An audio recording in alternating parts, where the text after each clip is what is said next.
Hi, my name is Melody, and I am a childhood leukemia survivor. I was 6 years old when I was diagnosed with leukemia.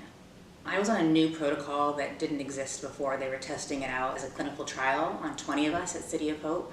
And I had 3 years of chemo cocktails. So I had daily pills of chemotherapy, as well as every month I would have a hospital stay of chemo cocktails. And then every 6 weeks I would also go in for outpatient chemo. My only knowledge of cancer at age 6 was that people died that had cancer. My dad's father, my grandfather, passed away within 6 weeks of his diagnosis. He died 4 weeks before my diagnosis. So it was a summer filled with cancer, visiting hospitals, funerals. So when I was told that I had cancer, I just was very scared. I thought that it did mean that you were going to die. When I was diagnosed, I definitely knew my prognosis. A lot of families didn't want to tell their children or their family members what the prognosis was, but my family was very open with me. So I was told right away that I had a 50% chance of surviving 12 months. I thought it meant a 50% chance of living your life. But now looking back as an adult, I'm like, wow, they were really just giving me a 50% chance to only live one more year, to live until I was 7. But obviously, things turned out in my favor, and what I thought was a lifetime after cancer became a reality. People always think I'm crazy when I say that I planned my own funeral at age 6, but I think there was something healing about it, knowing that if I died, things were going to be the way I wanted them to be. And I got to choose my plot that's still sitting there, and I got to choose all the colors that I wanted. I loved rainbows and bright colors, and so I got to choose the dress I would wear, the casket I would have, and I also was going to allocate certain toys for certain friends. And it just gave me some power over what was happening to me, that I still had choices. And it sounds grim, but I think that it was healing, and it was also something to do. When you're getting treated for cancer, it's kind of like your life just stands still, and it's hard to move on and look towards the future. And I think there was something very healing and very strong being able to have that power of choosing what my funeral was going to be like. And I mean, of course, my parents told me that it might not happen, obviously. But I did like being able to decide. I have a lot of sweet memories from treatment, but one would have to be having a really close friend that was always in the hospital at the same time as me, a little girl named Tamara, and we would spend time in each other's rooms, like visiting, and spend a lot of time in the child rec area, recreation area, just playing games and enjoying each other's time and forgetting that we had cancer. And I had another sweet friend named Sean who happened to be around when I was doing outpatient bone marrows and spinals, and he would come in and hold my hand when I was getting painful procedures. Okay, so Dr. Rosen, Dr. Robert Rosen was my doctor at City of Hope. Among many doctors, but he was my oncologist. And he was just a special guy. He made every single patient feel like they were the most important patient that he had.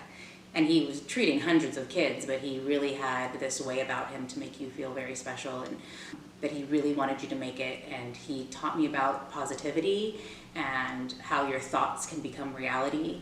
And he told me that he was going to take care of the medicine, and I was going to take care of my attitude, and just think positive thoughts, and there's always hope.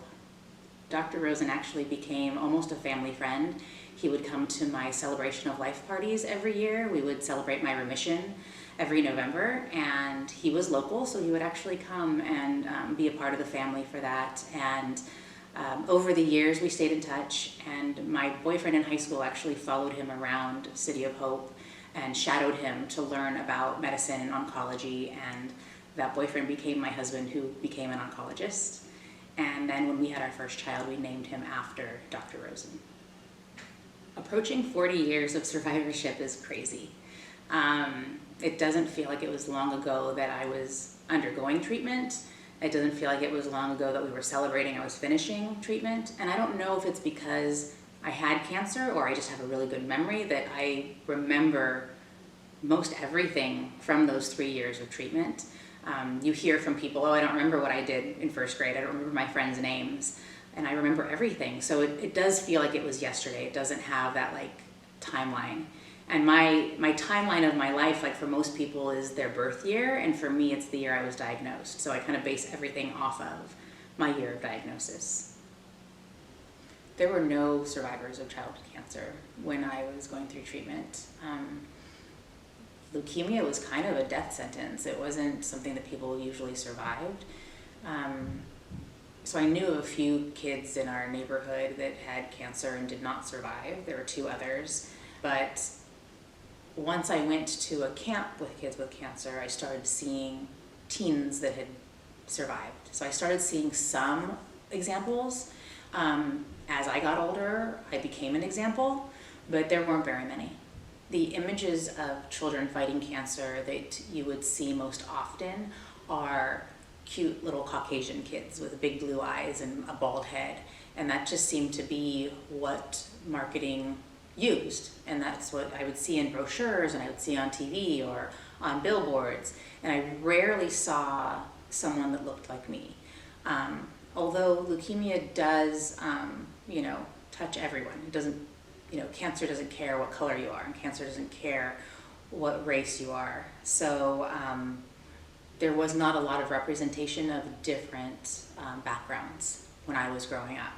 So I'm happy that my books showcase different ethnicities of the kids that are fighting cancer in my books. They look like everybody.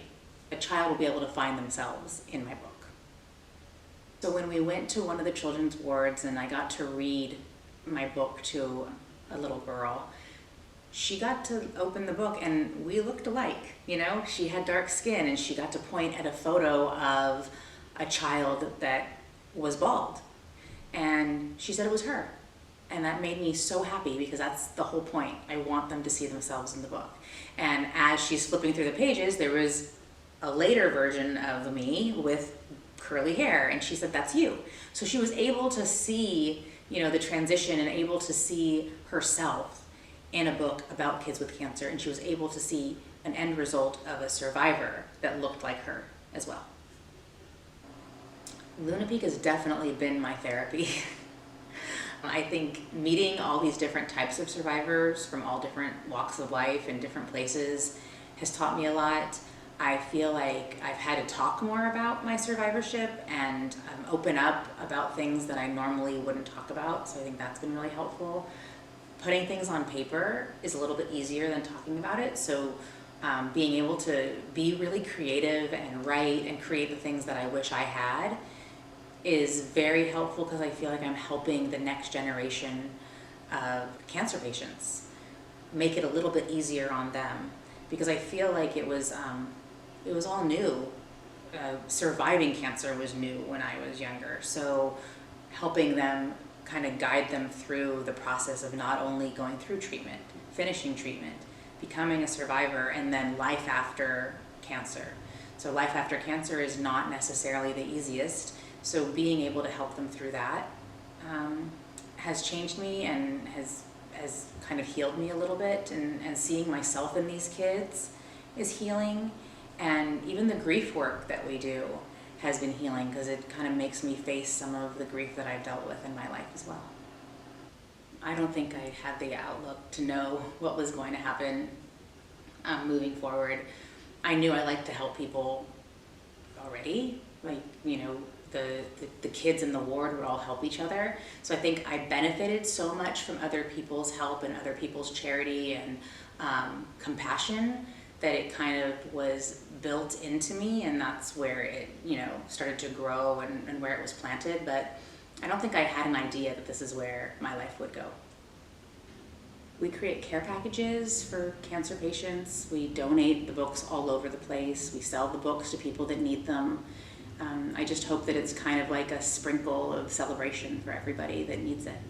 I think by passing out these books, I feel like we're helping people, and we've been able to donate 2,000 books to patients, to hospitals, to therapy groups, to various places, and I feel like those books not only help them, it helps them help somebody else, and it's just this like domino effect. and I'm very proud of that. My motto ever since diagnosis is celebrate life. So even when I was sick, we would celebrate every day that you're here. So I brought that with me throughout my entire life, and no matter how bad things are, you still can have something to celebrate. And no matter how painful something is, you're still here to feel that pain. So celebrate that moment. So yeah, celebrate life is my motto.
Disappointment was my closest friend, but then you came and he soon departed, and you know he never showed his face